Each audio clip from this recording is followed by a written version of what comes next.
let us look at this whole event and the overall narrative arc and people's response to it. How successful is it? Are they doing a good job? We're gonna start with looking. Did they release a trailer for Save Stanton? I don't know if they did. Yeah, they did. Let's watch all these trailers and see how the story arcs real quick. And then I want to know from you guys if it feels like you're still getting what they're showing in these trailers actually in the game. So let's start with the first one, Save Stanton here.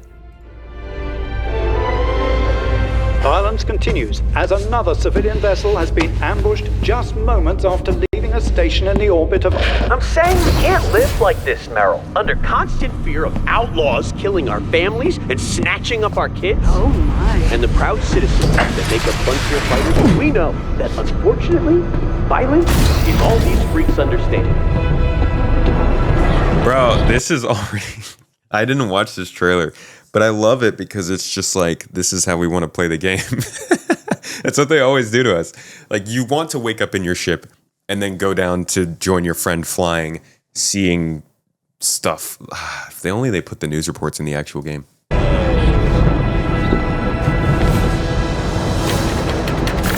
how can you and the Frontier Fighters be Okay, this guy's a little bit obsessed, though. Like, you have a job. sure the perpetrators of these attacks are from the pirates? Please, Merrill, who else could be capable of this heinous, primitive behavior?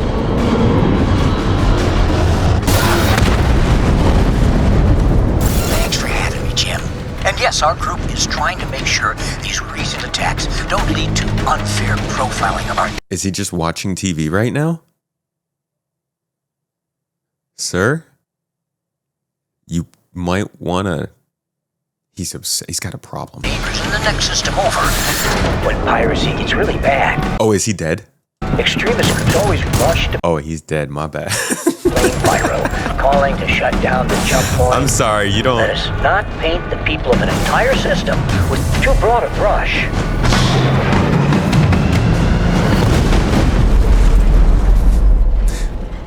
You have no problems. Well, you have one big problem. My bad for calling you out on it. Okay, so that was a setup for the first part of this event, and it was like people are getting attacked. I kind of get that. I don't think there was much more to Save Stanton besides that, but even at this point, were they really... Did you guys feel like they were setting up for the big twist at this point? I don't know if there is any signs of it in there.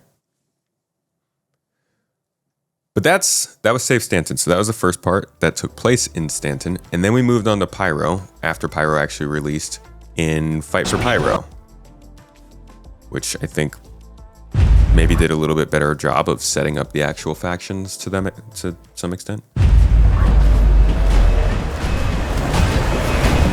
Pyro and his people are not a lost cause. It's our home, and the good, honest citizens in this turbulent system need your help, not your condemnation.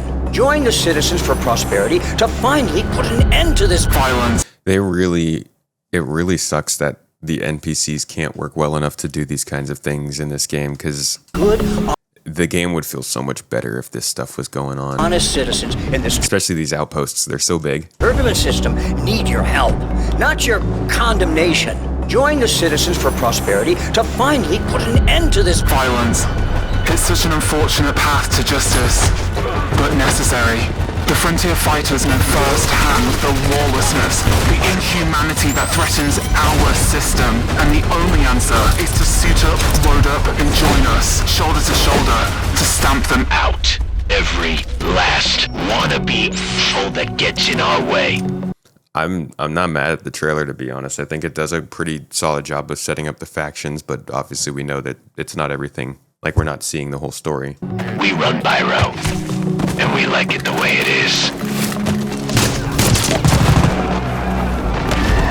So, you're either with the headhunters, showing these faces that they can go for themselves and they're fools, or you can right off.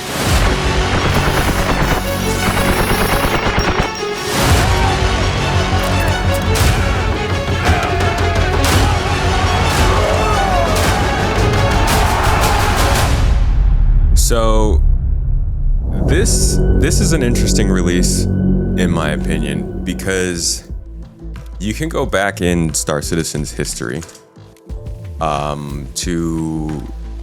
we could probably... I'm not going to take us on a deep dive right now. It's probably not worth it. But maybe Starchives has something on this. You could go back in Star Citizen's history and find so much talk about how factions in Star Citizen will react to you if you do something wrong, right? If you shoot Hurston Security is gonna shoot you when they see you. It's not a crazy idea. In fact, there's a lot of games that already do this. Here we go. This one might tell us something. Let's see. System. This is actually way back when they first launched the reputation system, so they weren't talking as much about faction hostility as they were talking about missions and rewards you would get for them. But something to look out for here is the talk about hostility, because this has been a long time thing. This is actually one of the more important parts of Star Citizen that's missing. The game will never be safe until reputations properly protect the people that they're supposed to. And we're just starting to see that now. It was supposed to be in 3.23, then it was going to be activated in 3.24, and then it kind of waited until 4.0. And now with 4.0.1, I think it was, factions are starting to, I guess 4.0 a little bit had this, factions are starting to actually react to what we've done in the area. Don't know how this is going to progress, if you can get away with doing things if you're behind a wall, or if it's just like you're in the area, you already get caught. Either way, it's a huge feature release, but they're kind of tying it into the narrative. And I'm wondering if that's what they're going to keep trying to do with features, because this isn't, normally I think they would have made a bigger deal about this. They released a trailer that said, choose your faction, and they're making a big deal out of it in the sense that it's part of a narrative.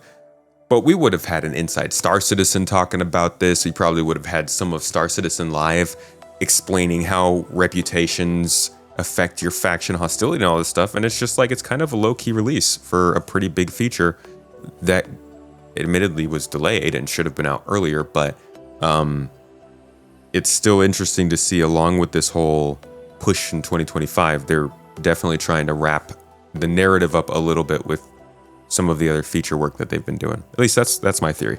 But here's some early talk about the reputation system. Let's see what they said. System that will essentially allow us to track values for a player's reputation with an entity. And when I say entity, that could be an NPC, an organization, heck, it could be a table if you want. So long as it has a persistent ID with it, we can track a value against it. Still alive, I think. Not only can we track a value, we can track several values. Those values are in something that we call a scope. When we say scope, we're talking about two different things. There's affinity, which is this kind of measure of how much a entity likes you, and that's common across all these entities, NPCs, organizations, etc. Hello.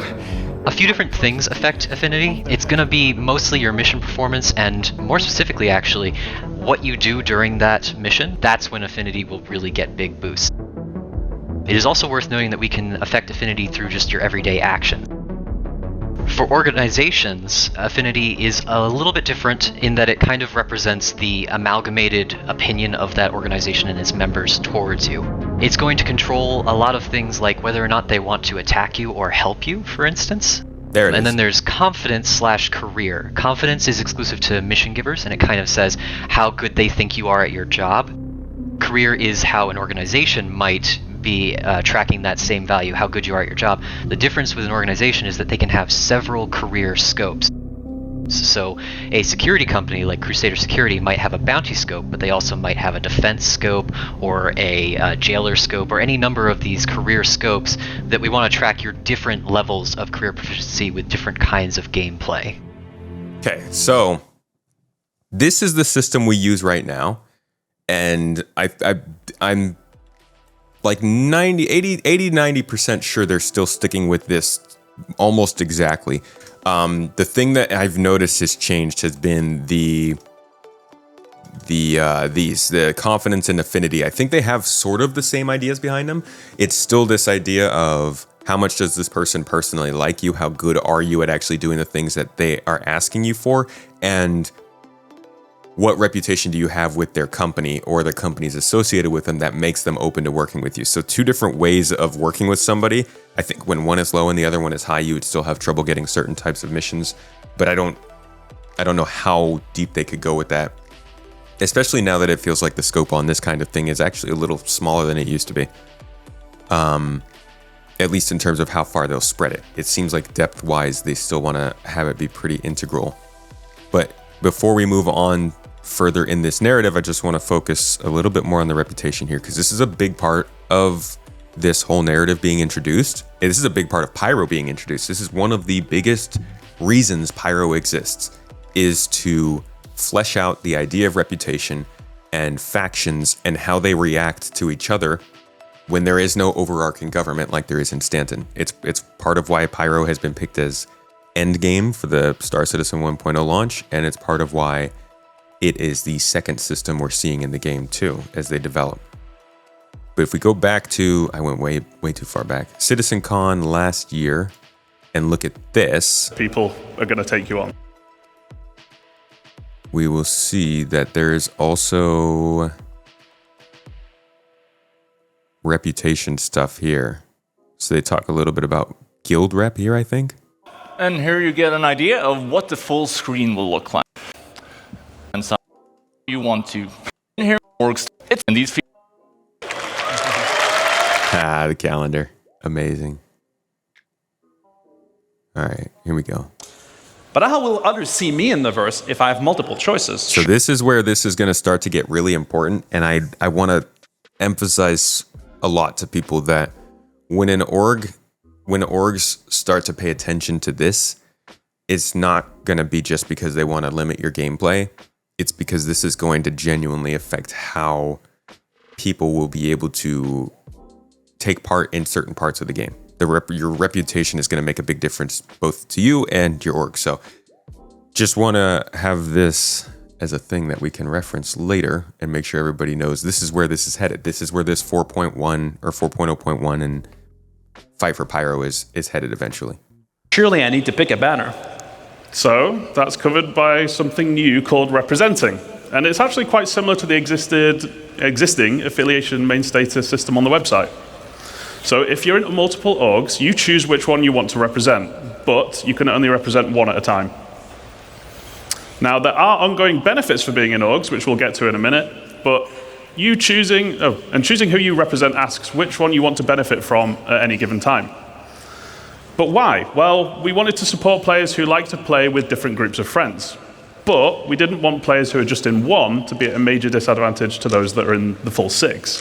Because really, joining multiple orgs should be your choice. This is actually, I just also want to say, this is a little confusing to me because like I just said, they want to make sure that reputation means you work with certain companies, but then here they're saying that you could represent different companies in different ways. So I don't know how far they're going to go in limiting you on what you can do, but I think that orgs will end up responding to this choice and not feel like it's a necessity.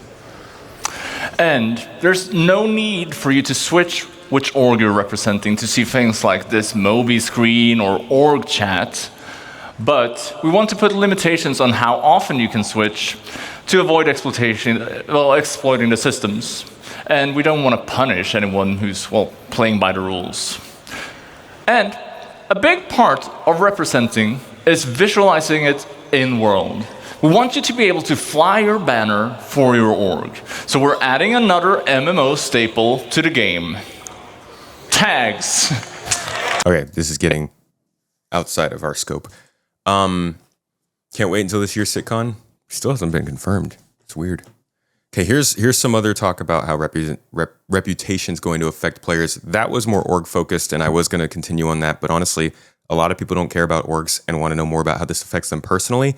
This is really going to be where it comes from. It's beacons. It is the ability for you to assign or take missions from other players or even missions from NPCs.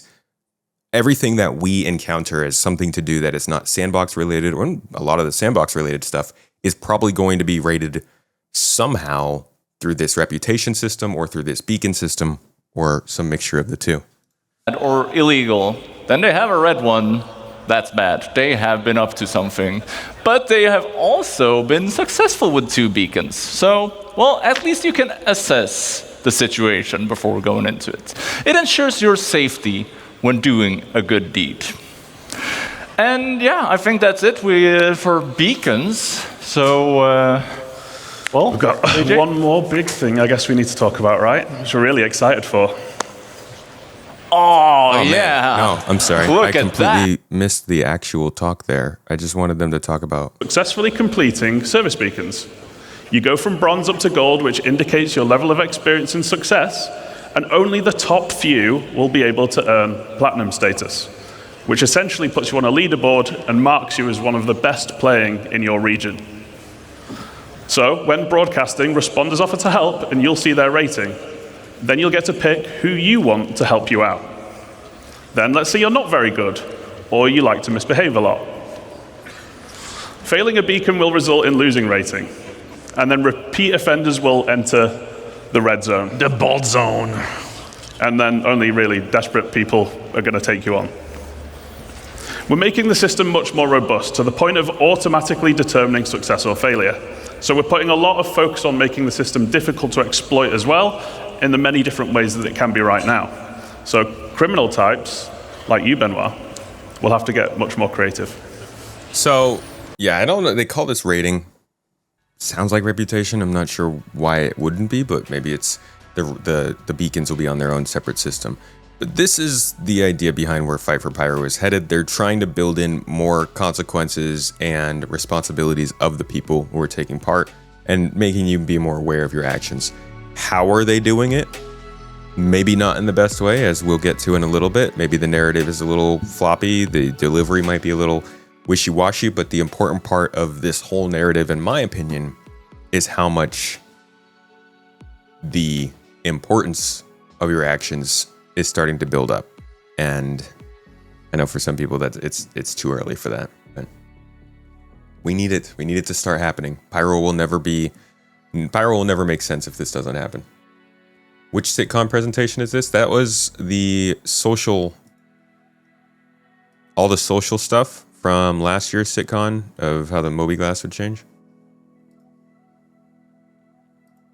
All right. Here is Supply or Die, the newest part of this mission, which we will spend, I think, more time talking about because I think this is probably the best part so far they've done. Let's take a look at the trailer. Frontier fighters are the slicers. What? Help. Fight. I know what I'm gonna do.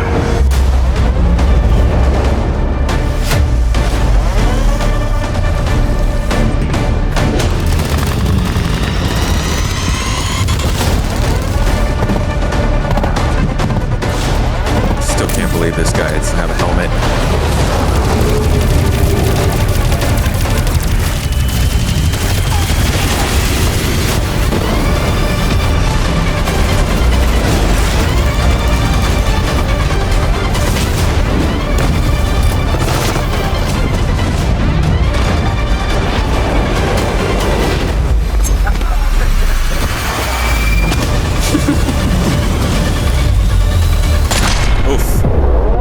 Jesus, man. Okay. So this one was clearly focused on the idea of different styles of gameplay, which is a good idea on them. I mean, this is something that's been missing for a long time from Star Citizen, the ability to do something that you're not being made to do. This is the whole idea behind Star Citizen, behind at least the sandbox side of it, the more immersive sim nature of a lot of the stuff they've presented, was this idea that you go into space, you figure out an objective, and then you do your own thing to make it happen. And we've got a lot of those features, we've got a lot of that gameplay, but they haven't been connected to allow them to turn into actual content that drives people to get in the game and do it. And that's exactly what Supply or Die is. Again, I don't know if this is the perfect way to do it, but they're basically telling people, hey, we need these supplies, you got these objectives, and they're still kind of laying out like, okay, use one of these 3 ways to get this stuff, but it's open-ended. There's no normal party size, there's no correct ships. There's no proper locations you could even come from the other star system. And I think this is the best kind of content they could do for a game like Star Citizen. This is what dynamic events should be. When Blockade Runner happens, this is how it should work. You shouldn't have to go and take certain ships' cargo to do the blockade thing. You should be able to get that cargo however you need and pay attention to how the economy is working in the star system to do it best. Maybe the best way to get that cargo that's needed at the station is to go to Pyro and smuggle it in. So I'm hoping that this is something that they take from this entire arc and play more with. The reputation is obviously the biggest thing, like I said, that's being introduced to this whole thing, but this is a close second in my opinion. Open-ended missions are good, and one of the things that they're including here is the first version of resource gathering missions, which if I'm not too butterfingery today, I can probably find where they told us those would be coming in. So this was last August, I believe, July. I think we talked about this on SCL. The question says, can we use our own commodities or commodities that we have found to complete these hauling missions? No. No. No. This was a bummer too, back when they said that, because this is when 324 was coming out, and you're like, okay, these hauling missions are cool, but it's kind of annoying that you have to have the specific box they gave you for that specific mission. It makes sense. Like if you're a company and you're ordering something from another company, you're going to get the specific serial numbers of those things you're ordering. You need that stuff.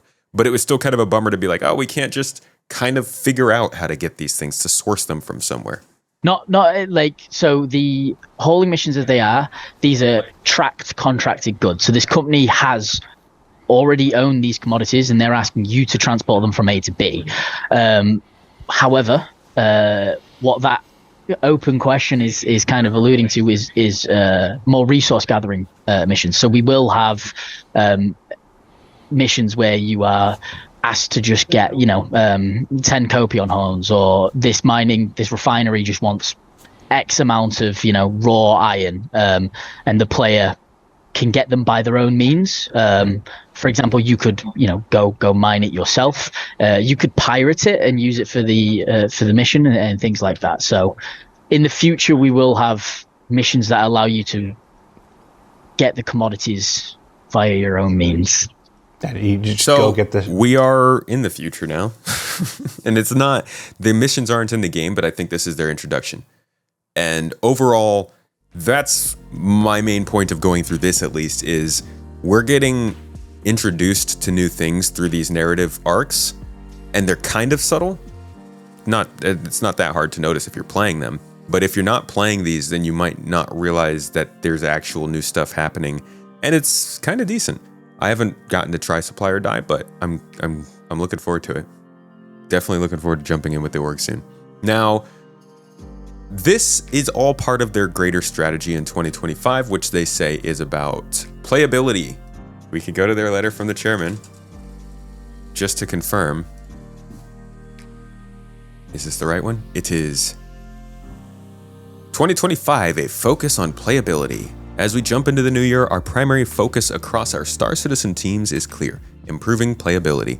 Our drive for playability surrounds three critical areas: performance, stability, and content. We understand that the live environment must be far more reliable and consistent, and we are determined to deliver on this. So then we can go from here to the 4.0.2 patch notes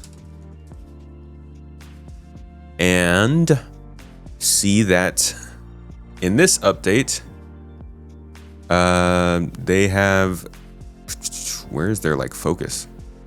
Man, I am not used to the way they're doing this now. Huh. Okay, there's actually a decent amount of stuff going on in the 4.0.2. I didn't look at all the patch notes. But we can summarize, right? So we've got some location updates, brightness polish pass, biome streamer performance optimizations, optimization on pyro outposts. They fixed distortion fall off. Max player look rotation scale for dedicated tractor beam has been reduced. Added new distance values of the spawning of salvage ships. All of these so far have been fixes.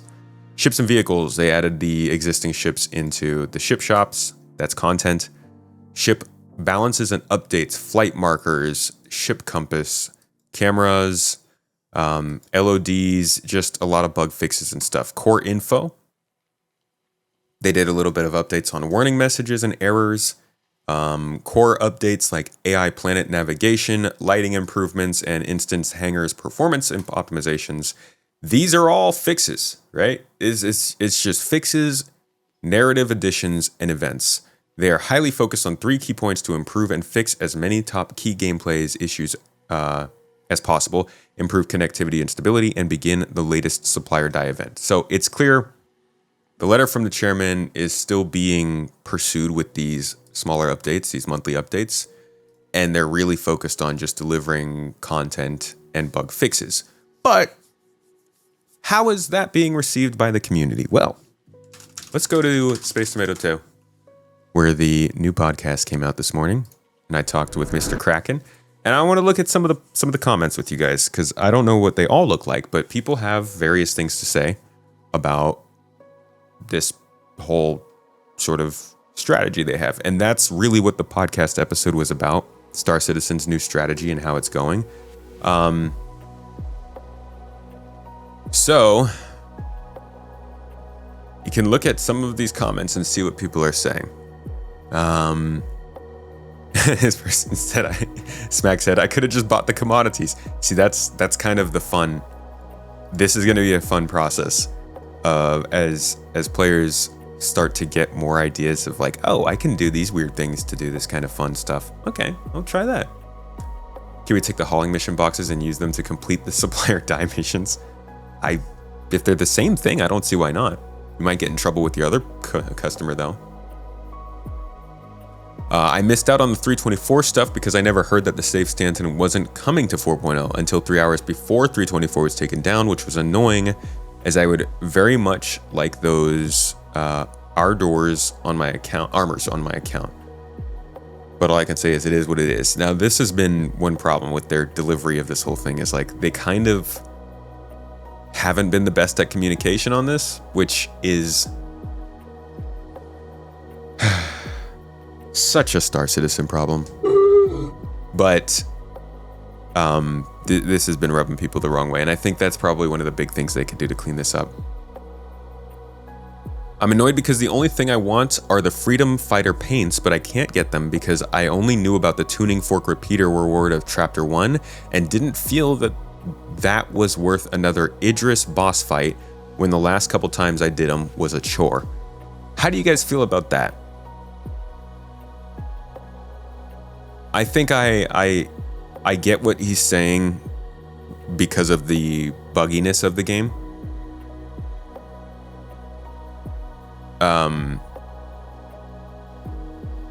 But I do wonder if they set up all these episodes of gameplay and they don't tell you what the end reward is at the very beginning episode, would you be mad if the end reward was cool but you didn't take part in the beginning? Like, would you feel like you were a little bit robbed of that? Or is that sort of something that you guys feel that's just what it is for not taking part? Not to say that's what he's saying. I think he's more talking about the fact that the game is rough and it's not as fun to go through that thing over and over. Curious about my thoughts. If they improve communication regarding rewards for events, would that change your thinking? Well, my thinking isn't that they shouldn't do limited events. I think the limited events are good, but I sympathize with the fact that you can't always take part in limited events if the events and the game itself are limited in how I perform. So I think what I was going to look for in this comment section is a clash between this idea that they should be releasing content and stuff, but also that like the fixes and the stability is still not up to the point where people can experience it well enough that they believe the strategy, that they believe in what CIG said they were going to do. It still feels to people like CIG is just pushing out whatever they can and not taking a measured approach. You're a sucker for limited time account stuff? I enjoy a little special reward. Give me a trophy for participation. Event rewards should be special and only for players who finish the event, this person says. They are not just items, they show that the player took part and completed the event. If everyone can get them later for free, they lose their value and become just regular items. This was something that was parroted a lot, or said a lot, during the Halloween event of 21, I think, or 2020. This event I know goes until the next patch, I'm pretty sure, which is not going to be until the end of March, beginning of April. Crazy how people can feel FOMO with something that's not even permanently theirs. Imagine spending a lot of time doing a janky event in a bug-riddled game. Crazy stuff. Yeah, I don't know about that. I don't know what they mean by not permanently theirs, but there's a lot of stuff that's not permanently yours that you can still feel value towards achieving. You don't FOMO purchase things, but you will FOMO play a game all weekend. Right. So going from giving people the reason to spend money to giving people a reason to play the game is a good touch. It's a good start. The only reason you play is for the rewards. I pay cash for any ships I want, so for now earning credits means nothing. Even if it did, it will still be wiped for 1.0, so play long enough to learn the mechanics and get the rewards. FOMO does not work when you cannot finish the missions due to server errors. I wasted a week trying to finish the missions for the F7A and could not get it due to the servers being absolute trash. I no longer care about events since I know it will only be a waste of time that will end with a lot of frustration and nothing to show for it. Getting screwed out of the F7A MK Mark II permanently ended any feeling of FOMO in Star Citizen. It has left a bad taste that has not subsided. This will blow up in their face because I know I am far from the only one who feels this way. Having to grind out all new gear every time they reset is also getting old, especially when the server and elevators are clearly out to get us and are more likely to end you than the enemy NPCs. Boss fight. Elevator boss fight. Playing SC is like being trapped in an abusive relationship most of the time. You know, I can't fault him for feeling this way. Like, I want to. my gut reaction is like, yeah, it's Star Citizen, but they've just advertised this game so much to the point that you can't say that anymore. Unfortunately, it's been long enough that the YouTube videos and the ads have just been like really freaking top-notch advertising, and then you get into the game and it's very, very different. You missed out on the Kickstarter gold ticket? That was a while ago. I will say this. I don't know about, like, people really need to play games to have fun. If it's too much about the rewards, then it's just always going to end up being a slog. It's kind of like, I remember back in the day when I used to try and get achievements in video games. Xbox achievements. I was so happy with it. I was like, yeah, 1,000. Woo! Never got 1,000, by the way. But I really wanted to fill out all the achievements. And then I realized, I'm not enjoying the game anymore. I'm just trying to unlock things and do things. And that's fun for part of the time. It's good to have your grind sessions where you're trying to achieve something. But it's also good to just kind of play and have some fun and enjoy the journey that you're on. I like getting paid for my work. I absolutely do. But when I jump into the game with the org and I'm like mining or just hanging out and doing something, I rarely consider how much money I've made afterwards or if I've made enough to unlock something. And that changes a lot based on the time of year and what the mission is for you, but there's got to be some level of relaxation. Kraken mentioned that he hopes CIG won't offer rewards for completing all phases, but he also expressed a desire not to delve into the topic and moved on. After that, it was not discussed further. Would it really be such a bad idea to reward players who are consistently engaged? Am I biased because I have completed all the phases? We've all got a little bit of bias. I don't know. It's hard, dude. It's really hard to make a definitive call on how people should be rewarded for playing games because there's so many crazy edge cases that define people's play times, ability to play, why they're playing. You can't cover all those. You probably can't even cover 90% of those. You gotta pick what your game is meant to do and what your game is meant to give people in terms of emotions and feelings that they get from it, and stick to your guns and do that. And unfortunately, I think that CIG does a lot of not that. Partially because it's been relatively open development, and they do take feedback from the community a lot. Sometimes it's good, sometimes it's bad, but many times they do listen to it and react to it. And sometimes maybe that has degraded where the game has gone. But I think that the best thing that they could do is think about the philosophy of what they want to put out there with their game, and then just freaking stick to it. Same thing gets said about every single fucking really hard. Really meant to hit. Sorry. That's that's how you mess up your censor button, huh? Just really hard. Really hard. I'm not even gonna explain. I think that was CIG. Anyways,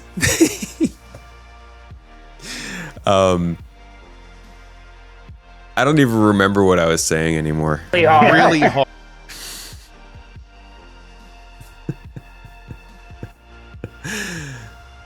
How hard? It's funny because I have so many buttons for the censor button. I hit the one that was not that. Anyways, I don't even know where my rant was going at that point. But, oh, that's right. All of the best games that we hear about are the ones that they're like, yeah, you're doing exactly what you're supposed to do.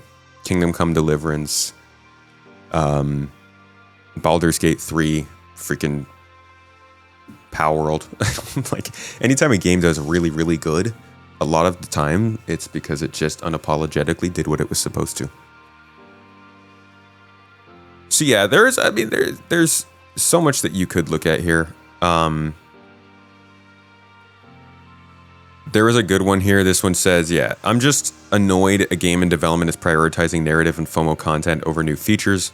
Like, how much longer is it going to take to get Star Citizen actually out now? Are we even going to see crafting and base building this year?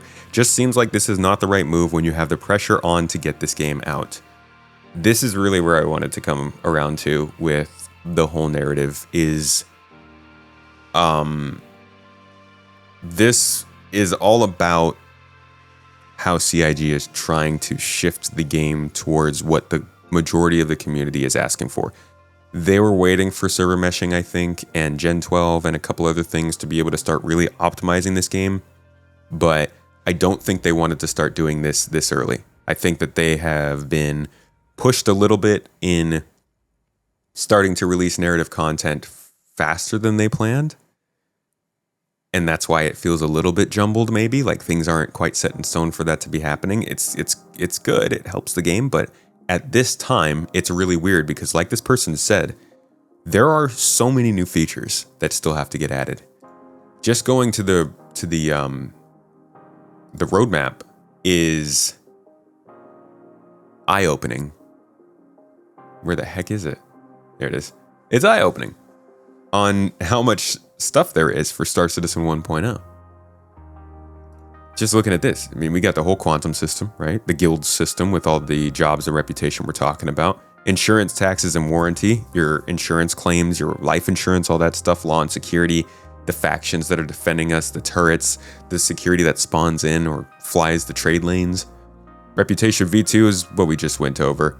Death of a Spaceman, AI blades, misfires, wear and tear. We got all of the engineering and stuff that we didn't get in 4.0. Radar scanning and we haven't gotten in the vehicle. FPS radar and scanning we haven't gotten. Atmospheric flight. Weapon overheating, radiation, damaging, crafting, base building, handyman repair jobs. And then this isn't even all the stuff they need to release. This is just what they have on here. There's a lot of features they have to release. So this person's sentiment has some merit. There's always been two sides of Star Citizen's community. People who want to play the game right now and have the game we have right now play very well, and the people who just want them to keep adding features. And for the longest time, that second group was mirrored by CIG, and that's how they've been going. But now they're in a place where they feel like they can start to cater towards that first group more. They can start to get the game into a place where it'll be fun for the people who jump into Squadron 42 sometime in the next 2 to 20 years. And they're doing it a little haphazardly. And because the game isn't improving at the same time, like I was saying before, they're releasing a lot of fixes. We're seeing that in these updates. but it's not the elevators. It's not the quantum travel problems. It's not the part. Well, they did some party marker fixes here. It's not like the big stuff that gets in your face, the stuff that gets posted about on Spectrum and Reddit. I know my camera went out. I'll figure that out. It's still small stuff that's working on stability. So I think they need to get a lot of big fixes in 4.1 to try and make a little bit of a bigger story for themselves of what's going on this year. So that's about it. Looking at this narrative stuff, hopefully that was a decent review of what we've seen so far, where it is, where it's going. And we'll touch in on that again when they release a new update. I think that's probably next month. But we'll try the event out ourselves on Wednesday, Friday, or Saturday. Stick around for that.